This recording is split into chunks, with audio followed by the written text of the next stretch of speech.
أعوذ بالله من الشيطان الرجيم. بسم الله الرحمن الرحيم. السلام عليكم ورحمة الله وبركاته. الحمد لله رب العالمين والصلاة والسلام على أشرف الأنبياء والمرسلين وعلى آله وصحبه أجمعين أما بعد. Baik, hari ini untuk subjek Tauhid, seperti biasa sila buka buku teks. Buka buku teks muka surat 23. Ya, murid-murid buka buku teks muka surat 23. Baik, kita sudah pun belajar tentang sifat wajib bagi Allah, sifat mustahil bagi Allah dan juga sifat harus bagi Allah. Jadi sifat-sifat wajib, harus dan mustahil bagi Allah sudah selesai. Sudah kita belajar dan sudah pun kamu jawab di dalam ujian baru-baru ini. Jadi seterusnya kita akan teruskan dengan tajuk berkenaan dengan Rasul. Berkenaan dengan Rasul. Sama juga seorang Rasul itu ataupun bagi para Rasul itu ada sifat wajib, ada sifat mustahil dan juga ada sifat harus. Ada sifat wajib, ada sifat mustahilnya dan juga ada sifat harus. Baik, ini yang kita akan belajar. Baik, cuba buka muka surat 23. Kita baca dulu, kita tengok dulu kotak warna biru ni. Kita tengok apa yang kamu akan belajar untuk tajuk ini. Baik, yang pertama, tengok elok-elok, buka buku teks sekarang. Mengetahui dan mempercayai sifat wajib, mustahil dan harus bagi para Rasul. Baik, yang pertama apabila kamu belajar tentang tajuk ini, kamu akan tahu apakah sifat-sifat wajib dan mustahil dan harus bagi Rasul. Lalu apabila kamu tahu, kamu kena percaya bahawa itu adalah sifat wajib bagi Rasul, itu adalah sifat mustahil dan itu adalah sifat harus bagi Rasul. Itu tujuan kita belajar supaya kita tahu, supaya kita nak meyakininya. Kemudian yang kedua, kamu semua akan dapat menyenaraikan sifat-sifat wajib, mustahil dan harus bagi Rasul. Dah tahu, nanti kamu boleh senaraikan apakah sifat-sifat wajib bagi Rasul, apakah sifat-sifat mustahil bagi Rasul dan juga apakah sifat harus bagi Rasul. Yang ketiga, kamu akan dapat menyebut tentang kisah yang menunjukkan sifat wajib bagi Rasul. Okey, baik. Ini sekitarnya lah. Ini apa yang kamu akan, secara kasarnya apa yang kamu belajar dalam tajuk ini. Baik, seterusnya, tengok bawah ni ada gambar Kaabah. Tempat Nabi SAW tinggal. Baik. Nabi tinggal di kawasan sekitar Kaabah di Mekah pada permulaannya lah. Okey. Buka yang seterusnya. Ini kita baru nak masuk. Muka surat 24. Baik, di sini cuba tengok unit 1. Sifat wajib bagi para Rasul. Sifat wajib bagi para Rasul. Baik. Pertama kita kena faham bahawa apakah yang dimaksudkan dengan sifat wajib. Sifat wajib tu apa? Baik. Sama juga macam kes sifat wajib bagi Allah Ta'ala. Iaitu kalau bagi Allah Ta'ala, maknanya tak logik kalau sifat itu tidak ada pada Allah Ta'ala. Itu sifat wajib bagi Allah Ta'ala. Maknanya nak tak nak sifat itu mesti ada pada Allah Ta'ala. Jadi sama juga apabila kita belajar tentang sifat wajib bagi para Rasul, maka maksudnya adalah sifat itu tidak dapat tidak ataupun sifat itu mesti ada pada seorang Rasul. Itu maksud sifat wajib. Maknanya seorang Rasul itu mesti ada sifat-sifat wajib ini. Kalau tidak ada, maka benda itu adalah tak logik. Okay, baik. Kita baca dulu. Di sini ada dua gambar. Gambar seorang ustazah dan juga seorang anak murid ni lah. Anak murid perempuan. Baik, anak murid dia tanya, Ustazah, apakah sifat yang wajib bagi para Rasul? Dia tanya ustazah dia, Ustazah, apakah sifat wajib bagi para rasul? Maka ustazah ni pun jawab apa? Sifat yang wajib bagi para rasul ada 4, iaitu as-sidqu, yang kedua al-amanatu, yang ketiga at-tablighu, dan yang keempat al-fatanatu. Okey, baik.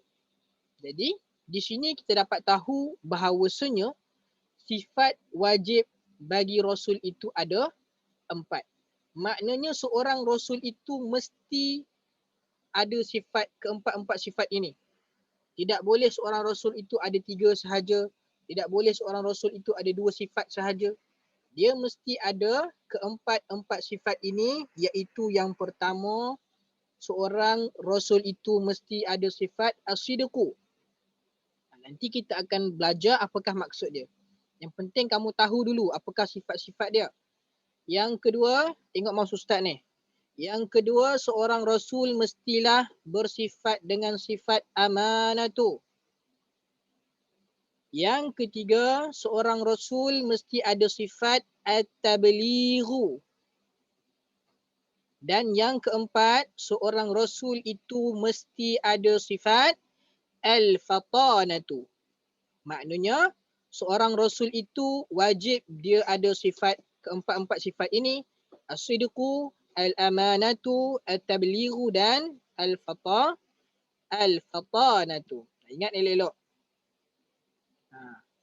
Nanti ustaz akan ajar lagu yang agak pendek supaya kita mudah nak ingat apakah sifat-sifat bagi sifat-sifat wajib bagi rasul. Okay, baik. Okey, yang ni kita masuk, kita nak tengok balik. Unit 1.1.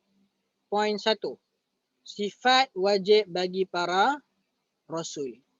Ni dia dah senaraikan dan kamu kena hafal apakah sifat-sifat wajib bagi seorang rasul. Baik, kita ulang balik. Yang pertama as-sidqu. Yang pertama as-sidqu. As-sidqu maksud dia apa? As-sidqu maksudnya benar. Seorang rasul mesti bersifat dengan sifat as-sidqu, iaitu seorang rasul itu mestilah benar ataupun jujur. Mustahil, tak logik kalau kita kata rasul itu seorang yang pembohong. Wajib, maknanya mesti seorang rasul itu bersifat dengan sifat jujur ataupun benar. Dalam bahasa Arab kita panggil as-sidqu. Baik, seterusnya yang kedua, seorang rasul mesti bersifat dengan sifat amanatu. Amanatu tu apa? Amanatu adalah amanah lah.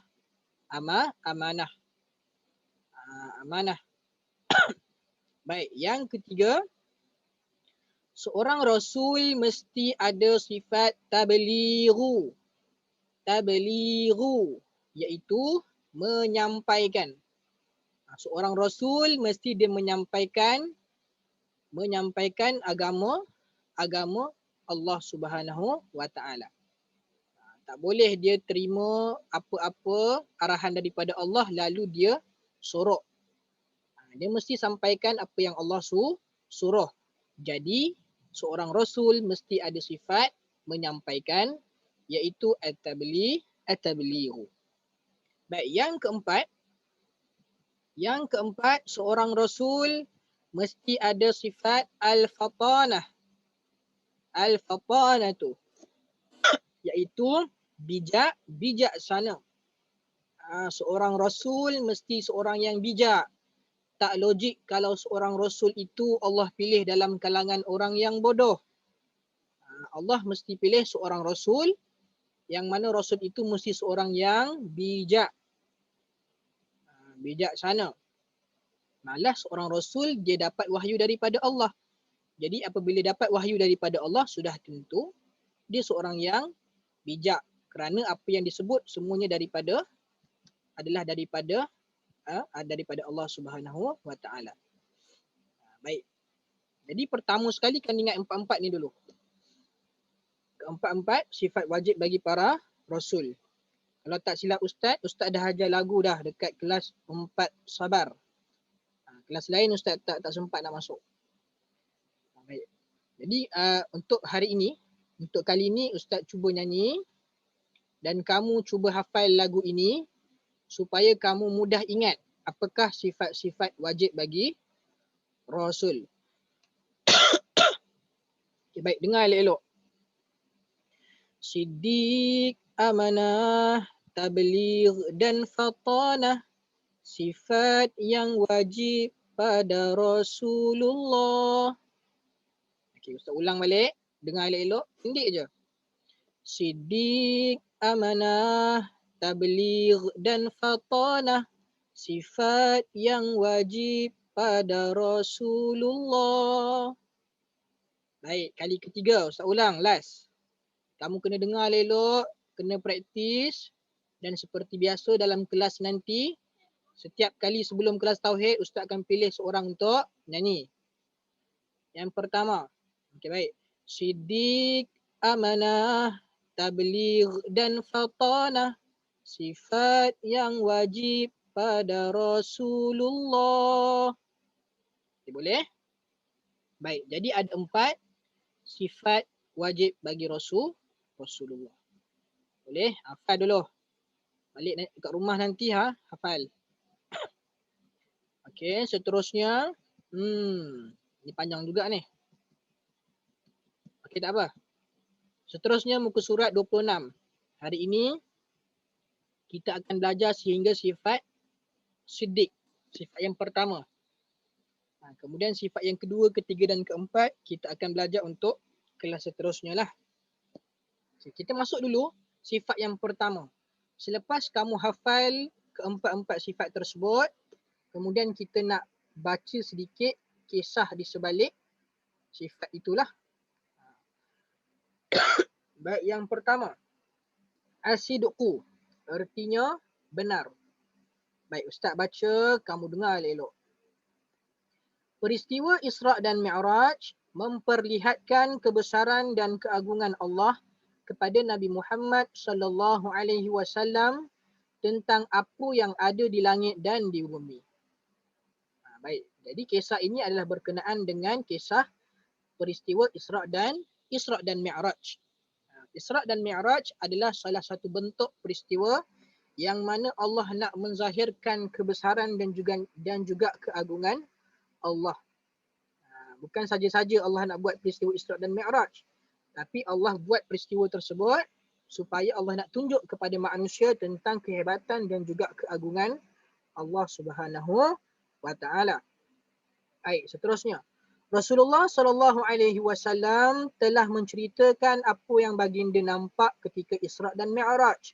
Antaranya ialah baginda telah pergi ke Baitul Muqaddis pada malam tersebut dan bersolat di dalamnya.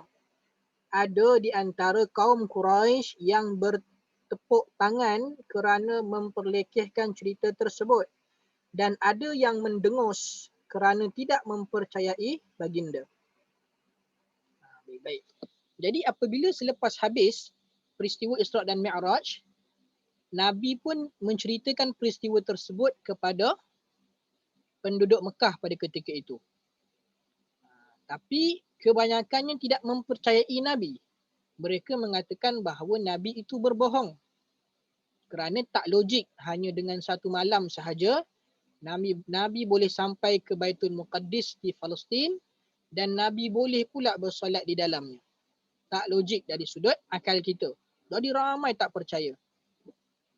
Ada yang mengejek Nabi, ada yang mentertawakan Nabi, memperlekehkan cerita Nabi.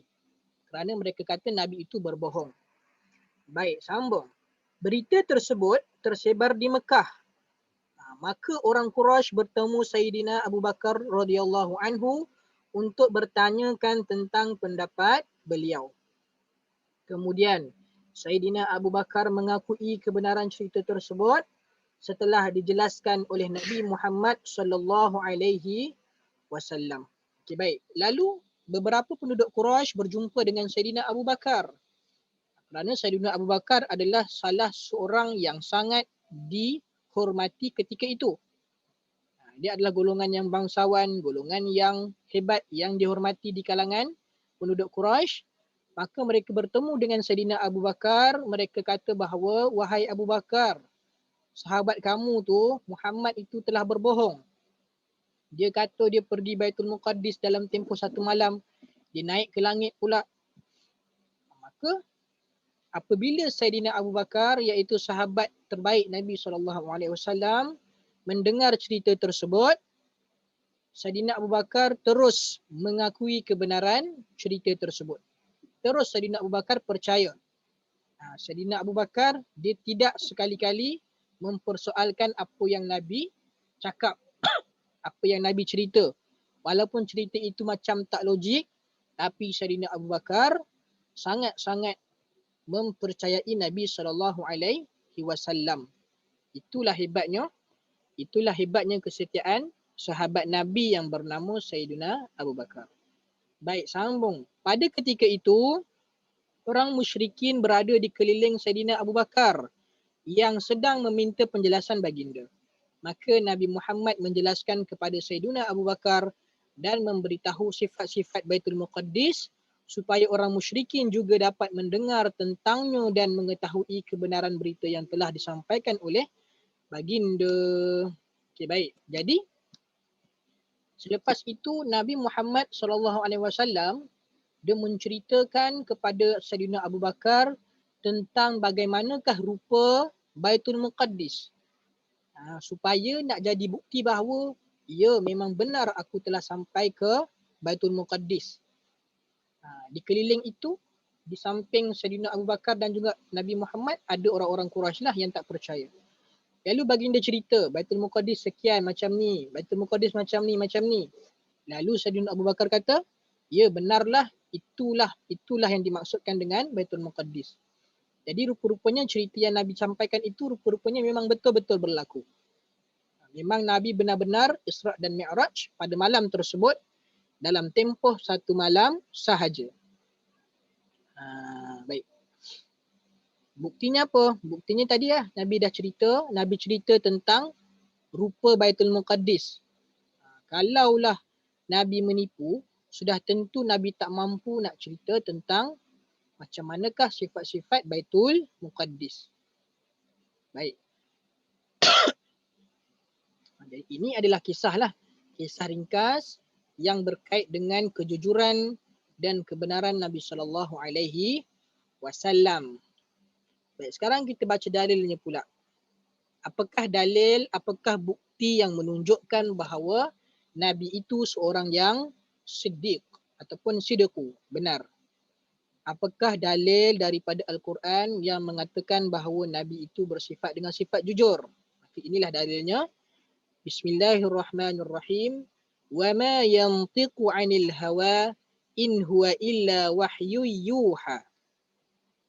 Wa ma yantiqu 'anil hawa in huwa illa wahyu yuha. Maksudnya, dan ia tidak memperkatakan sesuatu yang berhubung dengan agama Islam menurut kemahuan dan pendapat sendiri. Segala yang diperkatakan itu sama ada Al-Quran ataupun hadis, tidak lain hanyalah wahyu yang diwahyukan kepadanya. Baik. Jadi Allah bagi tahu dalam Quran bahawasanya Nabi itu tidak sekali-kali memperkatakan sesuatu mengikut hawa nafsu. Nabi itu tak cakap sembrono sahaja. Nabi itu tak cakap ikut nafsu. Tetapi sebaliknya, Nabi itu bila dia berkata-kata, Nabi bila dia menyampaikan sesuatu, Nabi bila dia bercakap, percakapannya itu adalah wahyu daripada Allah. Bukan macam kita. Kita kalau bercakap, ikut otak sendiri. Boleh jadi apa yang kita cakap betul. Boleh jadi apa yang kita katakan itu salah. Sebab kita guna otak kita sendiri. Tetapi Nabi apabila dia berkata-kata, Nabi apabila dia menyampaikan sesuatu, segala perkataan-perkataan Nabi SAW itu adalah daripada wahyu Allah. Baik. Jadi untuk hari ini, itu sahaja. Jadi kamu telah belajar yang pertama, ingat kita recall balik. Kita tengok balik apa yang kita dah belajar. pertama kamu dah belajar tentang sifat wajib bagi Nabi, iaitu ada 4, siddiq, amanah, tabligh dan fatanah. Ada 4. Kemudian kamu dah belajar tentang sifat siddiq ataupun sifat as-sidqu, iaitu kamu dah belajar tentang kisahnya. Kamu dah belajar tentang dalilnya. Jadi untuk akan datang kita akan belajar pula tentang sifat yang kedua, iaitu amanah. Kita akan belajar tentang sifat amanah. Kita akan tengok pula apakah cerita, apakah kisah di sebalik sifat amanah Nabi SAW. Baik, jadi sekadar itu sahaja. Dekat rumah, pastikan hafal lagu tersebut. Siddiq, amanah, tabligh dan fatanah. Hafal lagu tu dan setiap kali kelas kita akan menyanyi bersama. Baik, Assalamualaikum warahmatullahi wabarakatuh.